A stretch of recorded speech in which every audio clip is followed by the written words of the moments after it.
The corner office on the 47th floor gleamed as Sarah Mitchell straightened her designer blazer, ready to meet her lawyer. Her perfectly manicured nails drummed against the mahogany desk while she calculated her future. With her recent promotion to chief marketing officer and her impressive portfolio, she believed this divorce would be straightforward. Little did she know, life had other plans. The morning sun cast long shadows across Manhattan's skyline as Sarah gathered her documents.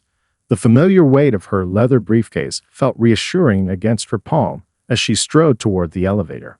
Her heels clicked confidently against the marble floor, a rhythm she had perfected over 15 years of climbing the corporate ladder. "Morning, Ms. Mitchell," chirped her assistant, Thomas, hurrying alongside her with a steaming cup of artisanal coffee. "Your lawyer called to confirm the 9:30 appointment. Also, the Tokyo teen wants to reschedule tonight's call." Sarah accepted the coffee with a practiced smile. "Move Tokyo to tomorrow morning. I need to wrap up this divorce business quickly. The Morrison campaign needs my full attention this week." In the elevator's polished walls, Sarah caught her reflection. Sharp gray suit, perfectly styled blonde hair, not a wrinkle in sight despite her sleepless night. At 38, she still turned heads, and her recent promotion had only added to her aura of success. The quarterly numbers proved it. She was at the top of her game. Her phone buzzed. A text from James. "Emma's science fair is today. She was hoping you might make it." Sarah's finger hovered over the screen before she slipped the phone back into her pocket. The science fair would have to wait. Today was about securing her future, and she had already calculated everything down to the last detail. The town car waited at the curb, George, her regular driver, holding the door with his usual discretion. As they navigated through morning traffic, Sarah reviewed her mental checklist. The prenup had been solid, her financial records were impeccable, and her new condo overlooking Central Park was ready for immediate occupancy. Everything was proceeding according to plan. "You seem confident this morning," observed George, catching her eye in the rearview mirror. They had shared enough early morning drives for him to read her moods. "I've earned it," Sarah replied, opening her laptop to review the divorce papers one last time. 15 years building my career while James played around with his photography. The judge will see who the responsible parent is." The car pulled up outside her lawyer's office building. Before stepping out, Sarah checked her lipstick in her compact mirror. Perfect, as always. The doorman tipped his hat, and the security guard smiled in recognition as she crossed the lobby. She had chosen Patricia Hammond as her lawyer for her sterling reputation in high-profile divorces, and the sleek office space reflected that success. The reception area was all chrome and glass, designed to intimidate. But Sarah felt only anticipation as she announced herself to the receptionist. This was just another negotiation, and negotiation was what she did best. In her mind, she was already planning the call to Emma to explain why she had missed the science fair. She would make it up to her daughter later, perhaps with a weekend shopping trip or a new phone. Patricia's assistant appeared. "Miss Hammond will see you now, Ms. Mitchell." Sarah rose, smoothing her skirt. In just a few hours, she would set her new life in motion. Everything would be perfect, just as she had planned. She was sure of it. The courtroom fell silent as Judge Eleanor Thompson reviewed the case files. Sarah sat perfectly poised in her chair, her posture radiating the same confidence she brought to board meetings. The morning sunlight filtered through tall windows, casting a golden glow across the polished wooden barriers. She had chosen to sit in the front row, just as she always chose the power position in any room. James sat quietly on the other side, wearing the same worn leather jacket he'd had for years. His camera bag rested beside him. He'd mentioned something about a school event later. Sarah noticed he had gotten a haircut, probably from that small neighborhood place he liked rather than the upscale salon she had always recommended. "Ms. Mitchell," Judge Thompson's voice cut through her thoughts. The judge peered over her reading glasses, her expression unreadable. Sarah straightened, ready to present her case with the same precision she used in quarterly reports. "Yes, Your Honor. Could you tell me the name of your daughter's best friend?" The simple question echoed through the room. Sarah froze, her mind racing through countless business presentations, marketing strategies, and client names, but drawing a blank on this basic detail about her child's life. She could feel James shift uncomfortably in his seat. Sarah cleared her throat, buying time. Emma is quite popular. She has many friends. Judge Thompson's pen tapped against the bench. Mr. Mitchell's same question. Lily Chen, James answered without hesitation. They've been inseparable since third grade. Lily's allergic to peanuts, so I always make sure to pack separate snacks when she comes over for their Tuesday study sessions. They're working on a science fair project together. Actually, that's where I'm headed after this. They're presenting their research on sustainable energy. The judge nodded, making a note. Ms. Mitchell, when was your daughter's last dental appointment? Sarah's fingers gripped her leather portfolio. She had authorized the payment. Surely they counted for something. I believe it was sometime last month. 2 weeks ago, James interjected softly. She needed a filling on her lower left molar. She was nervous, so we practiced deep breathing exercises the night before. The dentist said she did great. Each word felt like a small hammer tapping against Sarah's carefully constructed world. She watched as Judge Thompson flipped through more pages, noting details about parent-teacher conferences. James had attended all 6 weekend activities, James's photography workshops with the kids, and daily routines, James's home-cooked meals versus Sarah's ordered-in dinners. Ms. Mitchell.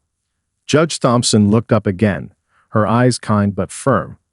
In corporate terms, which I believe you'll appreciate, it appears Mr. Mitchell has been the primary stakeholder in your children's daily lives. Would you agree with that assessment? Sarah's lawyer touched her arm, signaling her to choose her next words carefully. But for the first time in years, Sarah found herself without a prepared response. The carefully organized notes in her portfolio suddenly seemed irrelevant against these simple truths about her children's lives. Sarah hadn't planned to visit the house that evening. Her lawyer had suggested gathering more personal documents for their next hearing, and her assistant could have easily handled it. Yet something pulled her there after everyone had left for the day. The key felt foreign in her hand as she unlocked the front door to what was still technically her home. The house smelled of James's signature lasagna. He must have cooked dinner earlier. Sarah's heels echoed against the hardwood floors as she made her way to the home office.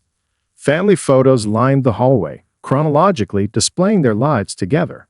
She noticed how her appearances in them grew less frequent over the years, replaced by solo shots of James with the kids at parks, museums, and school events.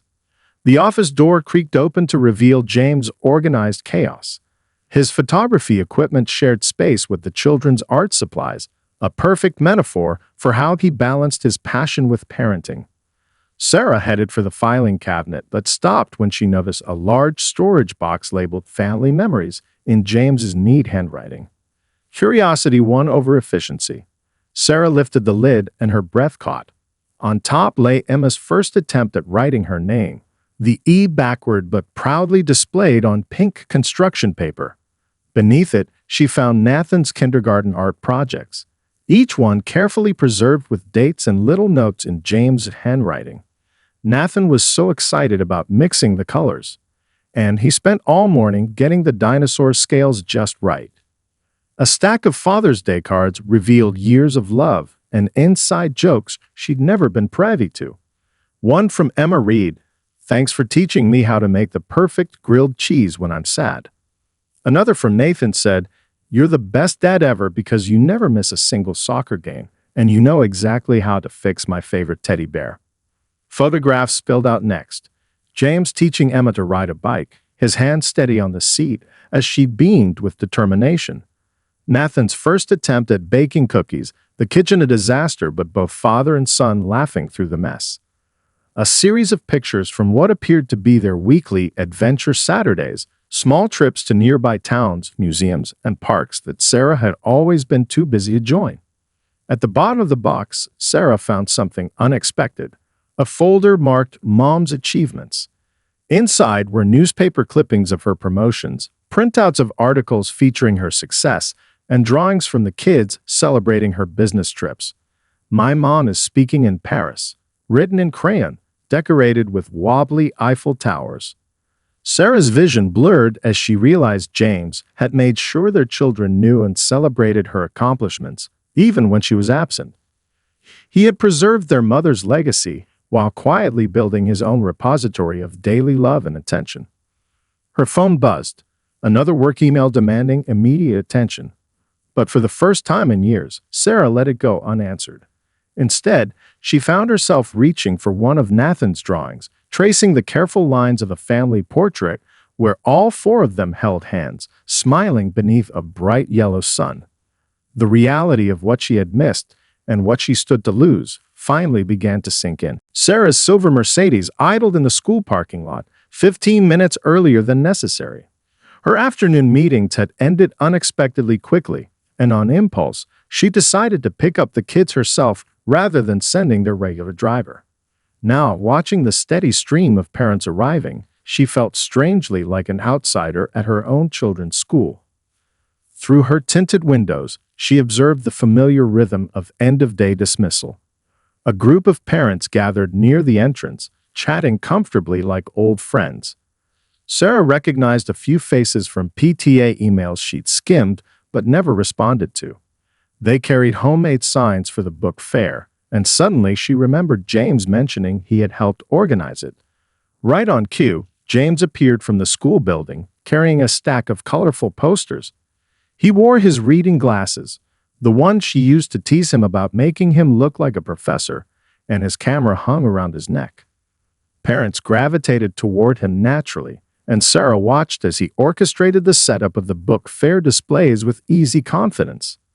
James, the poetry corner, was a brilliant idea, one mother called out, helping to arrange books on a table. The kids are so excited to read their work tomorrow.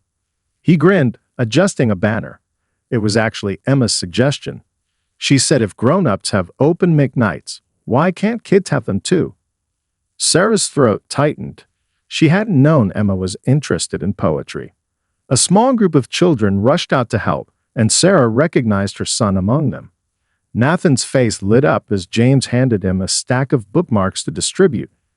He moved through the crowd with surprising poise, explaining the book fair schedule to other parents. When had her shy little boy become so confident? "Mr. Mitchell, will you take pictures at the poetry readings like you did for the science fair?" A young girl asked, tugging at James's sleeve.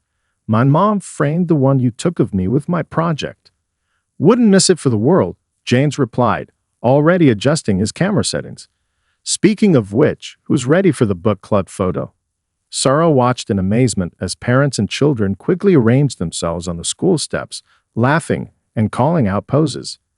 James set his camera timer and jogged to join them. The resulting photo session looked less like a school event and more like an extended family gathering. Through her windshield, Sarah caught glimpses of a world she had never really seen before. Here was James not just existing in their children's daily lives, but actively shaping them. He wasn't simply the parent who was present by default.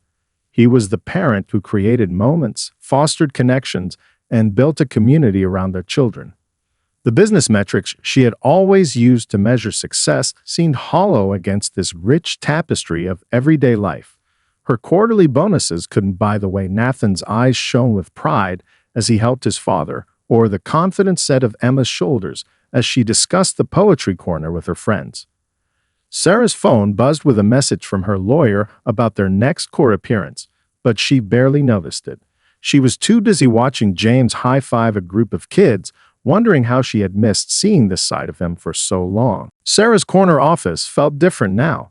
She'd moved her desk to face the window, not to admire the skyline, but to catch the same morning light that Nathan loved to draw in.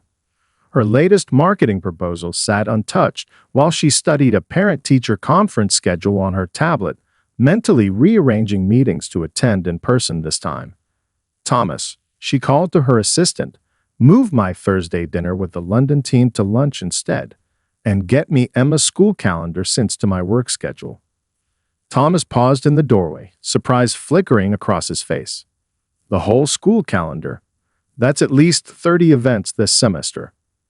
"All of them," Sarah confirmed, remembering James's words from their last conversation. especially the small ones. Those matter too. Later that afternoon, Sarah found herself doing something entirely new, sitting in her car outside Nathan's Dinosaur Club meeting, laptop open but forgotten as she watched through the classroom window. Her son stood at the front, enthusiastically explaining why the parasaural of his head crest might have been used for communication. His hands gestured animatedly, just like James did when he was excited about something. She had known Nathan liked dinosaurs. She bought him enough expensive models over the years, but she'd never seen this side of him. The confident speaker, the passionate expert. The way other kids leaned forward, caught up in his enthusiasm. These were the moments James had tried to tell her about, the ones she dismissed as ordinary childhood phases. At home that evening, Sarah noticed Emma's poetry journal left open on the kitchen counter. Instead of closing it, she paused to read, really read, her daughter's words. The poem spoke of changing seasons, friendship struggles, and dreams of becoming a marine biologist. When had that happened? She'd always assumed Emma would follow her into business. Sarah pulled out her phone and opened a new note, something James had mentioned doing years ago. She started listing details. Emma's favorite tea, mint with honey, Nathan's preferred breakfast, cinnamon toast cut diagonally, the names of their best friends, their current fears and dreams. Small pieces of information that James carried effortlessly in his heart while she was just beginning to learn. Mom. Emma's voice startled her. What are you doing home so early? Sarah looked up to find her daughter in the doorway, basketball uniform rumpled from practice. Another detail clicked. Tuesdays were game days. I thought maybe we could talk about your poetry, Sarah said carefully, gesturing to the journal. The one about the ocean is beautiful. When did you become interested in marine biology? Emma's face lit up with cautious hope. Really? Well, there's this documentary series Dad and I have been watching. She hesitated. We're starting a new episode tonight, if you want to join. Sarah glanced at her phone, where emails from the office blinked urgently. For the first time in years, she found it easy to ignore them. I'd love to, she said, watching her daughter's smile grow. But first, tell me about your game today. Did you try that three-point shot you've been practicing? As Emma launched into her story, Sarah opened her notes app again. Three-point shot, she typed. Basketball on Tuesdays, documentary night with Dad. She had a lot of catching up to do. The school auditorium buzzed with pre-show energy as parents filtered in, programs clutched in their hands. Sarah arrived 20 minutes early, a habit from countless business presentations now serving a different purpose. She scanned the crowd, spotting familiar faces from the book fair, until her eyes landed on James, standing near the front row. He noticed her too, offering a small wave that would have seemed impossible a few weeks ago. Sarah made her way down the aisle, her usual confidence wavering slightly as she approached. I saved you a seat, James said, gesturing to the empty chair beside him. Emma's been practicing her lines nonstop. Even in her sleep, I think. Sarah smiled, remembering Emma pacing in her room the night before during their scheduled dinner together. She made me run through her monologue 3 times yesterday. Something about a mischievous fairy. Pluck, they said simultaneously, then shared a surprised laugh. As they settled into their seats, James pulled out his camera, adjusting settings with practiced ease. The stage lighting's a bit tricky, but I think I've got it figured out. Emma asked for photos of her big scene. Sarah watched him work, remembering how she used to dismiss his photography as just a hobby. Now she saw the artistry in his preparations, the same attention to detail she valued in her own work. You never miss these moments, do you? James lowered his camera, considering her words. I learned early on that you can't get them back. Even the small ones matter. The lights dimmed, and Emma appeared on stage in her fairy costume, glitter catching the spotlight. Sarah felt tears prick her eyes as their daughter delivered her lines with perfect timing, her presence commanding the stage. James lifted his camera, capturing the moment, but then did something unexpected. He handed it to Sarah. Here, he whispered. You should take some too. Emma will want to know you were really seeing her. Sarah's hands trembled slightly as she held the camera, James quietly guiding her on the settings. Through the lens, she watched their daughter shine, but more than that, she felt part of something she'd been missing. The simple act of being present, of capturing memories rather than just funding them. During intermission, Nathan found them, proudly wearing his tech crew badge. "Dad, Mom, did you see the fairy lights effect? I helped program it." "We saw it, buddy. It was perfect," James beamed. "Really professional," Sarah added, her corporate vocabulary finding new purpose in her son's proud grin. As Nathan hurried back to his duties, James turned to Sarah. "He's thinking about computer programming now, combines his love of theater tech and problem solving." "I didn't even know he was interested in theater," Sarah admitted softly. "There's time to learn," James replied, his voice gentle. "You're here now. That's what matters." The lights flickered for the second act, and Sarah found herself relaxing into her seat, her shoulder barely touching James. On stage, Emma pretended to cast mischievous spells, while behind the scenes, Nathan worked his own magic with lights and effects. For the first time in years, Sarah wasn't thinking about tomorrow's meetings or next week's presentations.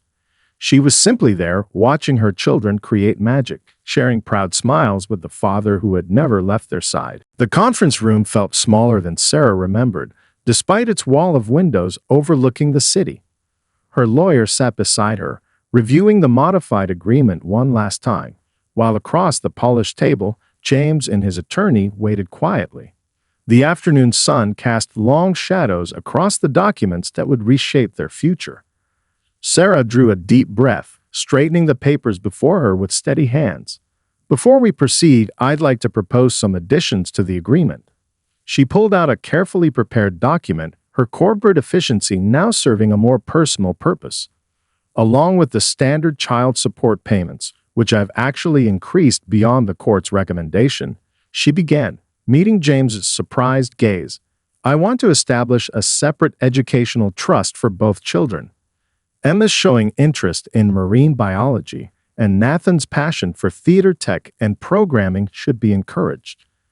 James leaned forward slightly, his expression curious rather than defensive. Sarah continued, her voice growing stronger with each point. "I'm also requesting specific co-parenting arrangements, weekly family dinners at minimum, shared attendance at school events, and collaborative decision-making for their activities. I've already adjusted my work schedule, shifted my team meetings to accommodate school hours, and delegated some international calls."